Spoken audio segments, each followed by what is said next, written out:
Hi guys, my name is Peyton Mounts and today I will be talking to you about the neurological effects of sleep deprivation and how to better manage them. I will go over a brief history of sleep research, explain what sleep is and its functions, and finally talk about the adverse effects of sleep deprivation as well as ways to alleviate the stress. Sleep has been a topic of interest for as early as 450 BC. The first studies of sleep were done by Greek philosophers and scientists, but there was really no science at all. They were mainly just theories, and they considered sleep to just be a lack of consciousness or even a temporary metaphysical death. It wasn't until the technological advances of the 20th century that the mechanisms of sleep began to be understood, and the functions of sleep were not really identified until the 1980s.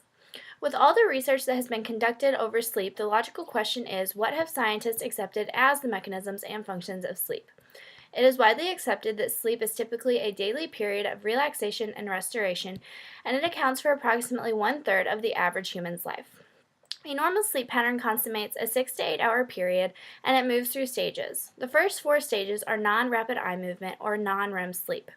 Stage 1 is where feelings of drowsiness occur, followed by falling into a light sleep where twitching, wakefulness, and slow rolling of the eyes are normal. As a person transitions into stage 2, their heart rate, breathing, and muscle tone begin to decrease, and then they enter stages 3 and 4, which are the deepest sleep waves and they're known as slow wave sleep.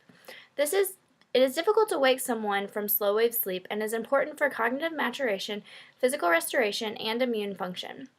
Following the four stages of a non-REM sleep is stage 5, which is rapid eye movement, or REM sleep.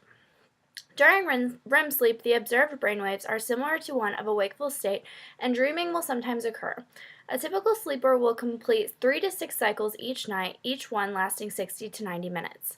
These stages all contribute to the many functions scientists have found that sleep serves. Some of the more basic functions of sleep include brain regeneration, synaptic plasticity, neuronal recovery, energy conservation, and brain growth.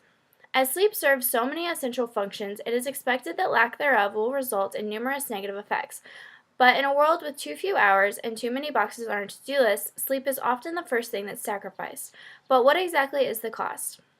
Chronic sleep deprivation is harmful to the overall health of an individual, but it is especially detrimental to the brain.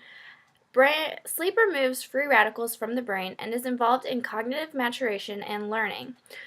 When an individual deprives themselves of sleep, a buildup of amyloid beta and senile plaque occurs in the hippocampus and the cortex. Both buildups are associated with Alzheimer's disease. Sleep deprivation has also been reported to impair synaptic plasticity, causing oxidative stress in the hippocampus, which ultimately leads to memory deficits and neurodegeneration. Lack of sleep also contributes to high levels of cortisol in brain cells, which results in an accelerated aging process.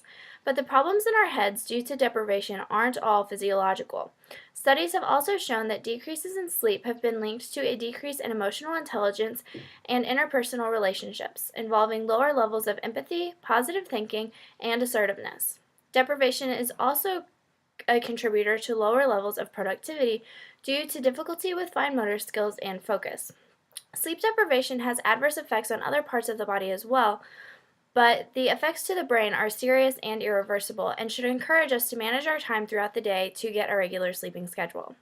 But as is the case with most things in life, getting on a regular sleep schedule is a lot easier said than done, but there are a few tips to get a better night's rest. The first is to exercise regularly and at the right time.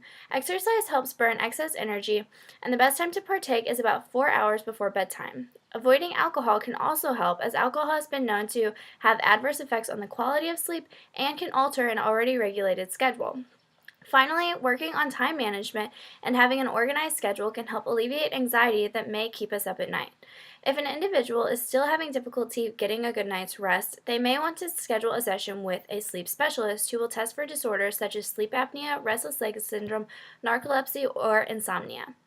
One more option to be aware of is that of an alternative sleep schedule. These schedules are relatively new and are considered polyphasic, meaning they replace the single long core sleep with shorter intervals throughout the day, similar to naps. These schedules allow for more wakeful hours throughout the day, and there are multiple schedules that can be viewed at the Polyphasic Society website.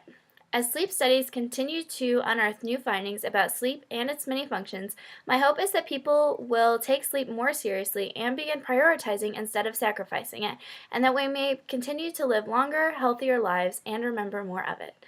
Thank you.